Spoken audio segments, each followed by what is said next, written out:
Yo, what's going on, everybody? It is Straight Outta Boston here, aka the King of Boston, and today we're back for episode 12 of my Boston Red Sox franchise here on MLB 14, the show, and we're into the playoffs. We beat the Toronto Blue Jays in the one-game playoffs, so we clinched the AL East. The Blue Jays lost the wildcard game to the Oakland A's, so we will be taking on the Oakland A's in the ALDS. So you can see MLB leaders there from our team.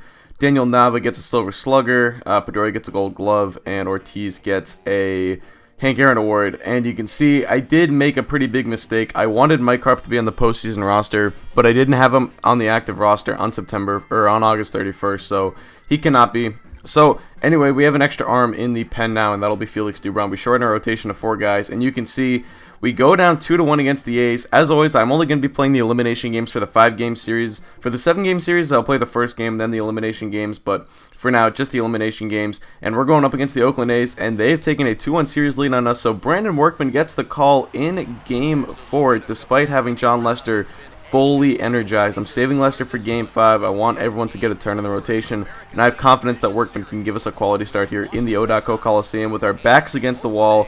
Game 4 of the ALDS, a rematch from 11 years ago in that epic 2003 series in which the Red Sox came back from down 2-0 with a Game 3 victory that involved a walk-off home run from Trot Nixon, an obstruction call, and Eric Burns infamously not tagging home plate with the ball going by Veritek, and then him corralling it, getting himself back up, and tagging Eric Burns to the out. It was a pretty crazy game. They wanted to win in a dramatic Game 5. Manny hit a go-ahead 3-run home run, and Derek Lowe got the save. So that was a pretty epic series, and we'll hope to have a similar comeback this time around, down 2-1 against the A's. We're going up against Sonny Gray, who's now pitching in his 3rd postseason game already, and this is just the A's 5th as a team, so he has pitched a lot so far this winter, or this October, but either way, Shane Victorino gets things started here with a nice base hit into right field, so we get a base run around 2-1 count to Pedroia. Victorino is off, and the throw down is not in time, a straight steal for Shane Victorino. Pitch was a called strike, so it's 2-2 now. Gray from the stretch throws it, and Pedroia hits it to right field. Reddick is back. He is under it. Victorino will be tagging here, and he is going to be called out at second base. The umpire says he left early, so a costly base running blunder right there for the Boston Red Sox. And now Michael Kadire up with no one on and 2 out, and Kadire flies one to left center field. Coco Crisp on the run. He will make the catch, and that will retire the side for Sonny Gray. So we're going to head to the bottom of the first, scoreless so far here in Oakland. The way Sonny Gray's been pitching this postseason and really all year long, getting that one run might have been huge against this Oakland A's team, as their pitching is absolutely dominant, starting rotation and bullpen included. You gotta make of every opportunity that you get against this team, and we blew one right there. So here we go, Brandon Workman up, Brandon Workman on the mound. Josh Donaldson up, and he is robbed of a base hit right there. Diving catch by Daniel Nava, and it's a 1-2-3 first inning for Brandon Workman, so he settles in nicely. But check out the grab by Nava. Maybe not the smartest thing to do in the first inning with 2 outs, but still, he makes the play. So now top of the second, Mike Napoli up 2-2 count, and that curveball from Sonny Gray is absolutely filthy. Gets Napoli swinging. He almost gets down to first base on the pass ball, but now later in the inning, top of the second, still Daniel Nava up 1-2 count, and he goes down to the curveball. That one was left over the plate, but Nava just could not put bat on ball. So bottom of the second now, 1-1 is the count to Brandon Moss, first batter of the second inning. And Moss hits it back up the middle for a base hit. Bogarts' glove does not get there. So it's a leadoff single for the former Red Sox Brandon Moss. Next batter is Y1ALDSG4, Cespedes, the 2-2 count. And he goes down in the nice changeup right there from Workman, changing speeds. Workman does have 2 really good pitches, his curveball and his fastball. The development of his 3rd pitch will be big to his development as a starter. Here Napoli botches one, so instead of getting the lead runner at second, it's just going to have to settle for the out of first. Now John Jaso up, and Jaso down the right field line. It will drop and one hop up off the wall. Well played by Victorino, or Kadire that is. And he will get it into the cutoff man, but it's an RBI double for Jaso. So if Napoli had corralled that ball at first and ended up getting the lead runner there, maybe that run does not come home and score, because the next batter, Jed Lowry, grounds it to third for the out. But a run comes home and scores, and the A's jump out to a 1-0 lead here at the end of 2. Top of the third now. Gray has an 0-2 count on AJ Przinsky, and you know what's going to happen with an 0-2 count. That curveball, absolutely filthy. It is just sometimes unhittable when he's throwing it right. So anyway, 1-0 is the score here. Now heading to the top of the 4th inning. Gray, 3-1 count, and ooh, a favorable call from the umpire right there as Victorino walks on 5 pitches. So next batter is Dustin Pedroia after Victorino stole second, and Pedroia walks on 5 pitches. Another curveball that misses, so Gray running into some control problems here.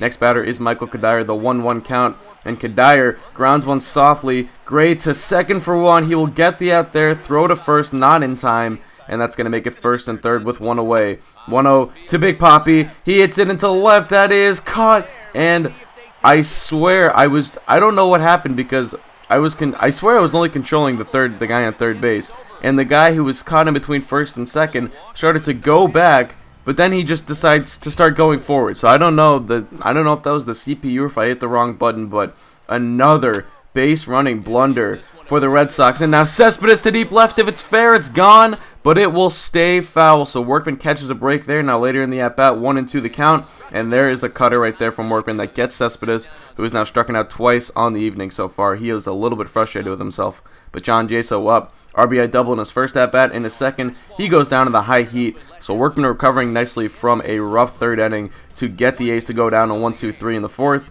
And we're going to head to the top of the fifth now. First pitch of the inning is to Mike Napoli. Napoli to deep right field. Reddick turning around, looking up, and she is gone. A solo home run for Mike Napoli, and this game is tied.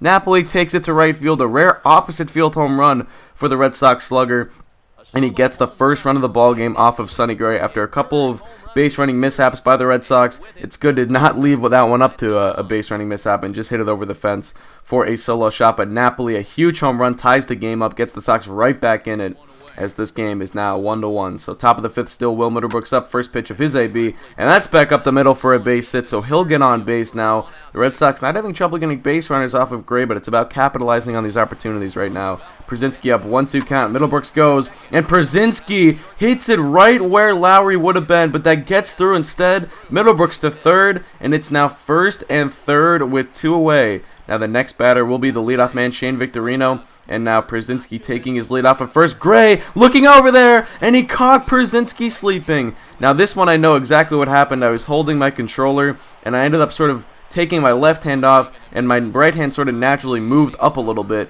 and it hit the table that I'm sitting at, and ended up hitting the L2 button, which is the steal button. So that's what made Przinsky get caught right there. So that one wasn't really my stupidity. It was just sort of bad luck, but another toot bland for the Red Sox. So here we go now, bottom of the sixth, 1-1 still is the score. Coco Crisp up 3-2 count. Crisp hits it to short softly. Bogart's in the hole, fires it, not in time. Crisp beats it out for an infield single to get things started here in the bottom of the sixth. Now, Coco takes his lead. The throw is over Napoli's head and behind the near the Red Sox bullpen there. Kadire picks it up. For some reason, Coco held at second there. I would have gone to third if I was him, but either way, Josh Donaldson up 0-1 count. Now Coco in scoring position, and that one is past the glove of Middlebrooks down the left field line for a base hit. Nava will come up firing. He'll hit the cutoff man to home. Not in time, and Coco has given the A's the lead. 2-1 is the score. Now Moss is up 1-0 count, and Brandon Moss hits it into right field for a base hit. Kadire over, he'll play it on a hop. Fired into third, but now it's first and second with still no one away here.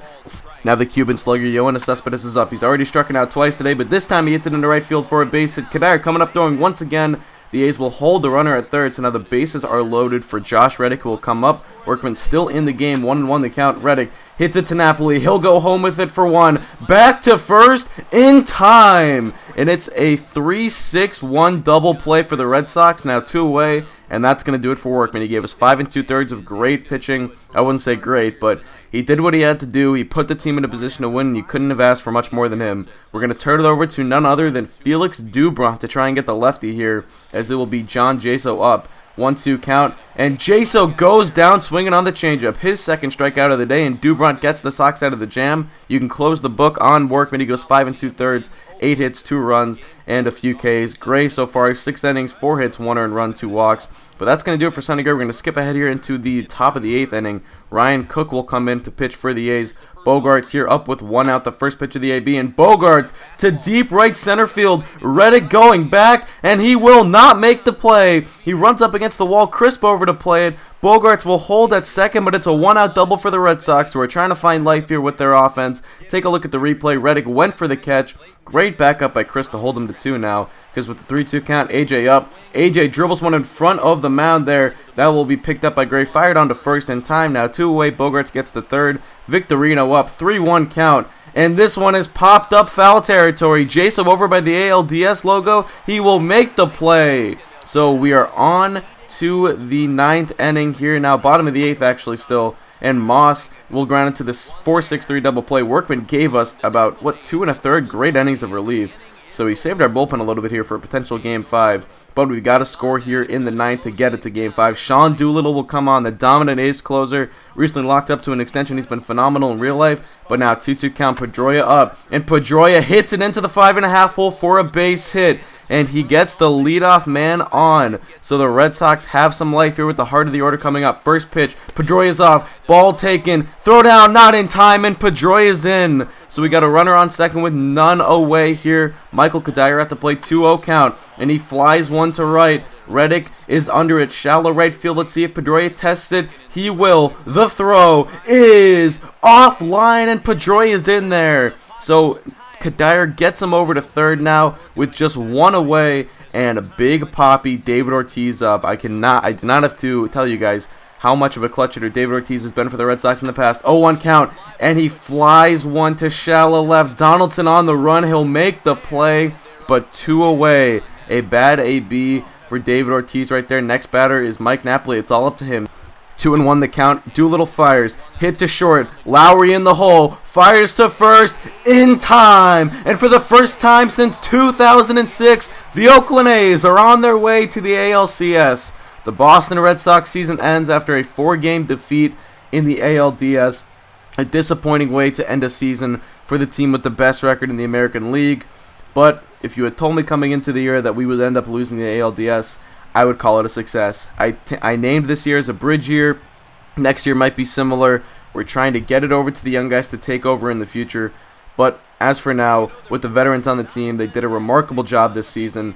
And it's a disappointing way to end the season, but you put it in hindsight, and I'd say it was successful. So the season is over. The offseason is going to be coming up soon. The Red Sox have been eliminated, and that's going to do it. Thanks for watching. Hope you did enjoy, and so I'm out. Peace.